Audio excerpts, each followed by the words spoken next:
welcome back to Cinematic Sarcastic, podcast that talks all things movies and television. I'm Natalie, and I'm your host. Hi guys, I know I have been away for a pretty long time. I started a new job.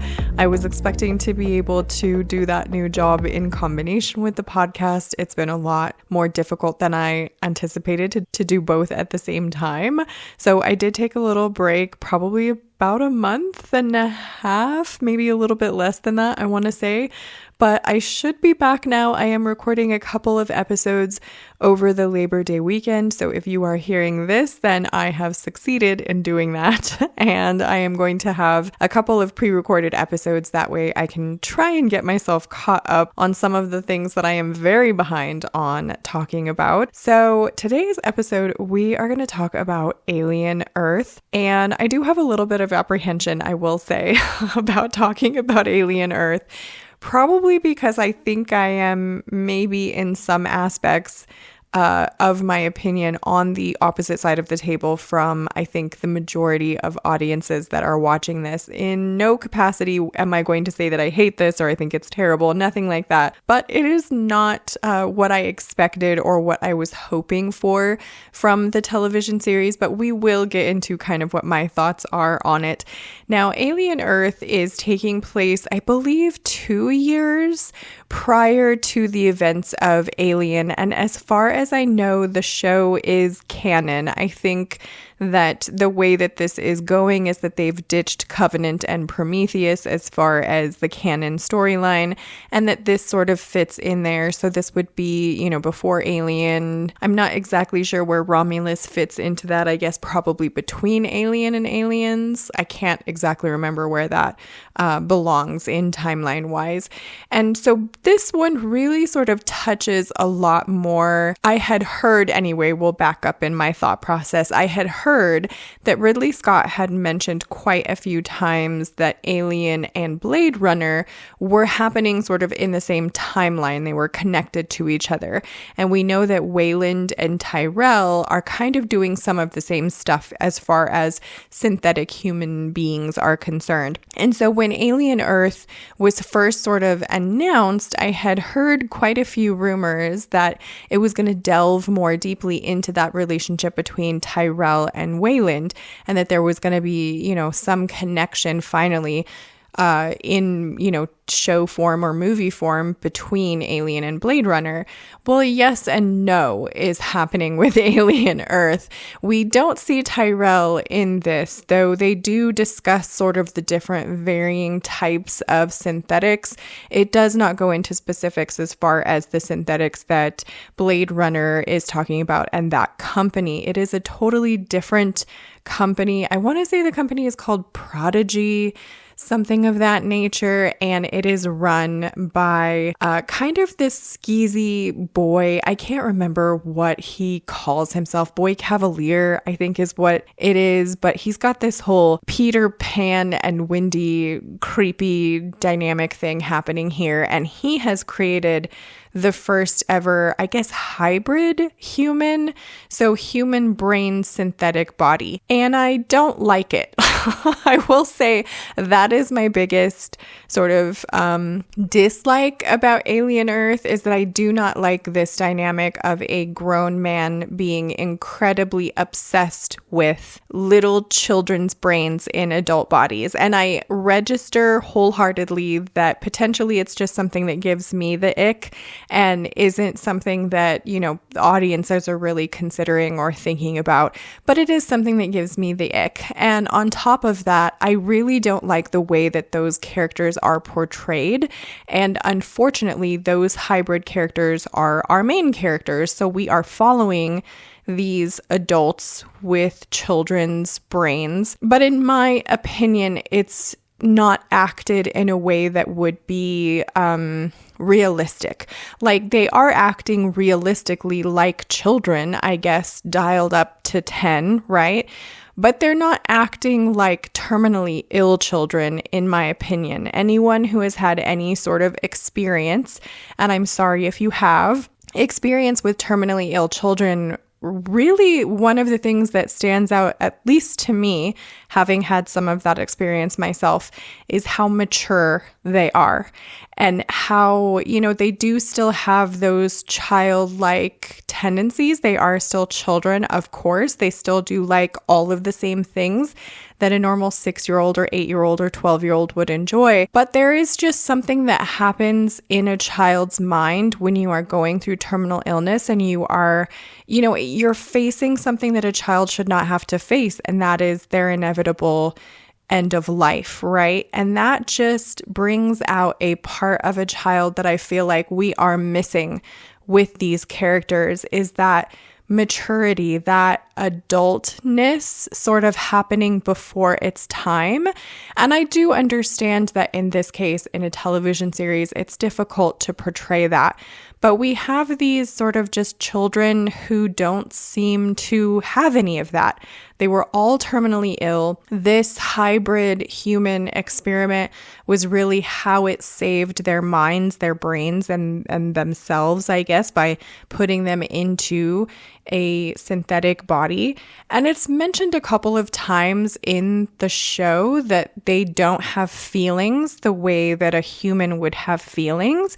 And yet there are multiple times throughout the show that they act quite a lot like just regular children, having the same sort of scared feelings, the same sort of jealous feelings. And so that sort of bit, either it's not written well or it's just not portrayed very well. And like I said, these are our main characters. So out of the gate, I just don't have much a connection to any of the characters that we are dealing with in Alien Earth. I really am not fond of Wendy, if I am totally honest. And I really am not fond of her dynamic with her brother. It's strangely odd. I don't know. I don't know if it's just the fact that we're dealing with, two adults, but one of them that's acting like a child. There's something that's just a disconnect for me where I cannot get connected to those characters at all. However, I do very much like Kirsch, who is played by Timothy Olyphant. I like him a lot. I like his character. We don't see quite a lot of him in the show so far, at least in the first 4 episodes. And I don't know, there isn't anyone really in the show that I'm deeply connected to or that I'm deeply invested in. And so I'm kind of just here for the creepy, gross, alien moments that we typically have. And there haven't been too many of those with this show either. And I don't really understand. And again, this could totally be a personal thing of mine. I don't really understand how the aliens are behaving. I think that there is a lot of plot armor, especially in those first 2 episodes with the main characters, where I just don't think that the alien, the xenomorph alien specifically, is acting in a way that makes sense when it comes to the main characters. For instance, for anyone who hasn't watched, this will kind of be a little bit of a spoiler, but for instance, when Wendy and Hermit were sort of chasing after the alien and they're in sort of that storage container and they're very clearly blocked in and the xenomorph very clearly can just attack and kill them, it doesn't. Instead, it decides to go on top of this container and make all the sorts of noise and stop the noise right above them so that they know where it is in order for it to get itself injured.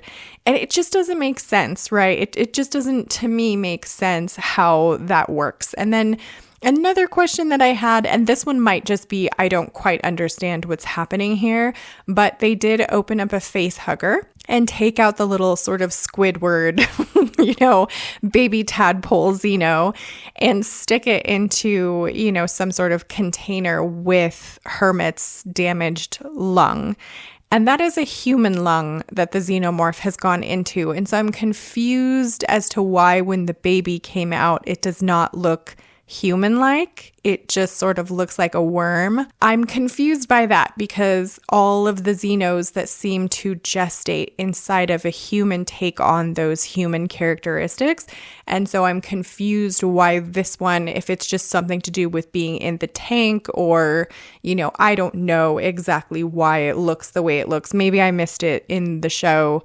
And if someone heard it in the show and knows, then you can comment and let me know where I've gotten it wrong. But that part is a little bit confusing. At this point, I'm a little bit sort of bummed that we didn't get to see much of the other aliens that were sort of shown in the first couple of episodes. The eyeball one, I'm anxious to see more of. I'm anxious just to see more of those aliens. It was like shown in the promo posters and stuff, and then we saw little bits of them in the first couple of episodes and haven't seen them since, and it's turning into more of a bit of a drama. And I'm curious more so as to where they're going with it. So I'm not super excited by Alien Earth, but I am still invested and interested in the show enough to continue watching it. I just don't think it's giving me exactly what I was hoping for. You know, I thought we would be kind of answering some questions, and maybe we'll get there. Again, we're only 4 episodes in, but I thought for sure we'd be dealing more with answering some questions around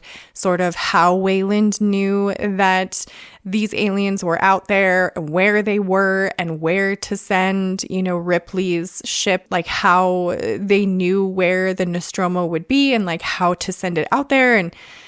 And so far we haven't got any of that. Like we haven't really had any explanation. And so it's like, if you're going to give me a show that's happening 2 years before Alien, I'm expecting some questions to be answered. And so far, none of that has really been the case. And it's just sort of very deeply, I think, rooted in these hybrids, which again, I'm not super in love with. So I will have to kind of see where this is going and where, where the show ends up by the end. But I think I've pulled a lot of my hopes and dreams away from Alien Earth and kind of stuck them onto Predator Badlands, and hoping that I just get more enjoyment out of Badlands than I am getting out of this one so far. Like I'm not super invested in Alien Earth the way that I kind of hoped that I would be, but we shall see. I mean, I'm open to having my mind changed with this one if it should shift and things just get better with it. But as of right now, it's so-so. I would still recommend, if you are a huge like Alien fan and you love the franchise, I think this is definitely on the better end of the spectrum, but I've enjoyed most of all of the Alien stuff that's come out. I think the only sort of Alien franchise things that I haven't really enjoyed are probably like the Alien versus Predator movies. Everything else I can watch and get pretty good enjoyment out of. I'm probably one of the few people that also really enjoys Alien 3 and Alien 4. So like I'm pretty easy with that sort of stuff. Sometimes I don't like something when I first see it, and then it grows on me over time. So maybe Alien Earth will do that as well. But so far, it's just okay for me. I don't know. I would love to know what you guys thought of Alien Earth or how you are enjoying it so far. Subscribe to join the Movie Nerd family, and I hope to see you in the next episode.